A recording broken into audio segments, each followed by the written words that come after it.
Okay, this time I will speak how I approached the theory of Boscovich. Indeed, it started in 1971, when I finished my university study as a chemical engineer. I was employed in one petrochemical complex in a factory for the production of low-density polyethylene. This is a process discovered in 1933 by English company ICI, Empirical Chemical Industry. As young engineer, I wanted to upgrade my knowledge. I read a lot of articles and books about the theoretical aspect of this process. One of the first I read was one chapter published in one book and written by Eric Hunter. From the company ICI, he worked at that time in that company. I noticed in his explanation that this process is performed at very high pressures, up to 3000 bars. And he explained why it is necessary to have such high pressure. He explained that ethylene molecules, in gaseous state, are compressed very strongly, and they are organized, properly arranged, packed and deformed. That was published in 1953, as I remember. I tried to find how it is published, how it is packed, how it is arranged, tried to find another article published by this Eric Hunter, but there is no one other article.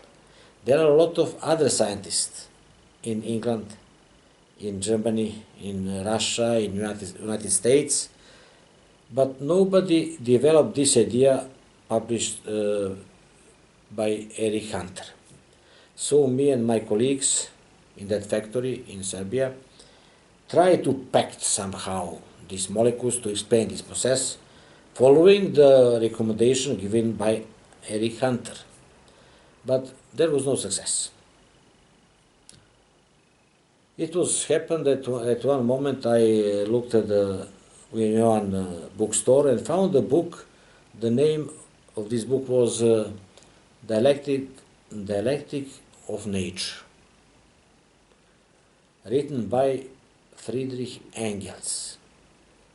I knew for Engels because he was a close friend and collaborator of Karl Marx. They are founder of communism.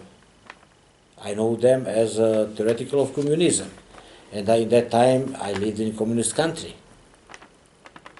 But when I look at this book, Dialectic of Nature, I found some chemical formula, some mathematical relationship, some calculations. Okay, that's something new. I didn't know that Engels analyzed such phenomena. So I bought the book and read the book, and just read several tens of pages. And I look how he analyzed the phenomena in the nature. Book was written in the 18th century, 1870s, 1880s. And all phenomena Engels explained by attraction and repulsion.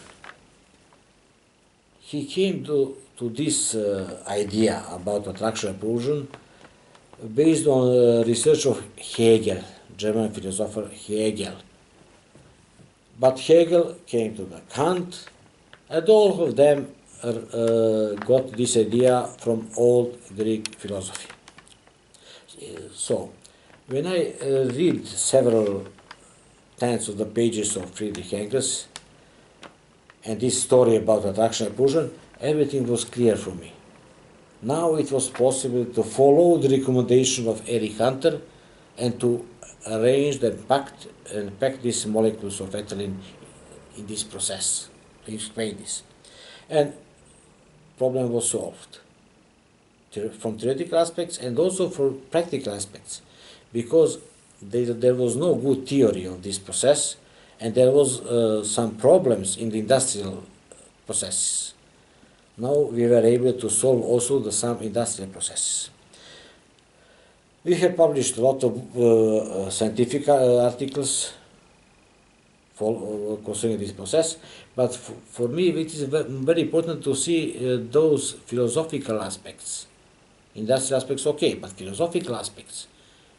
See, those story about attraction and repulsion of Friedrich Engels was written in the middle of the second part of 19th century. Structure of atoms was not known. Quantum mechanics was not developed.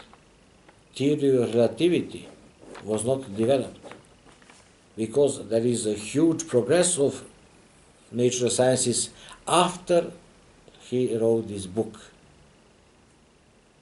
So I was curious, maybe those ideas were developed, particularly in the communist countries where I am living. So I tried to find further development of this concept of Friedrich Engels, including the modern science achievements. I read a lot of articles, books, visiting many institutions, libraries. There are a lot, enormous quantity of the articles and papers written by many other scientists from those Eastern Communist countries about this book, The Ethic of Rage. There are tons and tons of papers and articles, but no one, absolutely no one article mentioned that Engels even tells something about attraction repulsion. It is totally not ignored, but nothing is mentioned. So I visited some professor of philosophy. There is in Belgrade at Faculty of Natural Sciences, there is a department for philosophy of natural sciences. So I contact those professors, asking them about that problem, that Engels only spoke about attraction and repulsion, and it is not commented later. They were confused. They sent me to Professor Bogdan Šešić. He's one old professor of philosophy, but very well informed about the physics. He wrote several books about philosophy of physics. I discussed with him, but he was also surprised. Then he only recommended me, read the Boscovich. There is a lot of stories, say, about attraction repulsion, but in the same time, he sent me to some scientific meeting, which is occurred just in next month.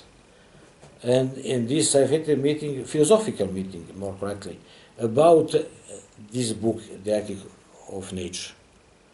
So I went on that meeting. There was about 100 philosophers and scientists, and I informed them what Engels wrote about attraction repulsion and asked them to help. Do you know something about that?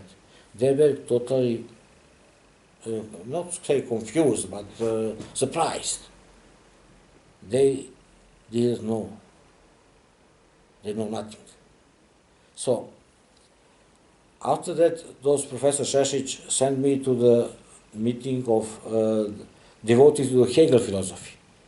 And the story is repeated. Also, they were surprised. So, then I read the book of Boscovich and understand that this is a very serious story. But later on, I included the other philosophers, starting from the old Greeks, and there is in philosophy, starting from old Greeks, Middle Age philosophy, and some modern, a lot of story about attraction repulsion, but this is completely missed by scientists and philosophers. I think that's enough for this part of the story. Okay. Stop. Stop. Yeah.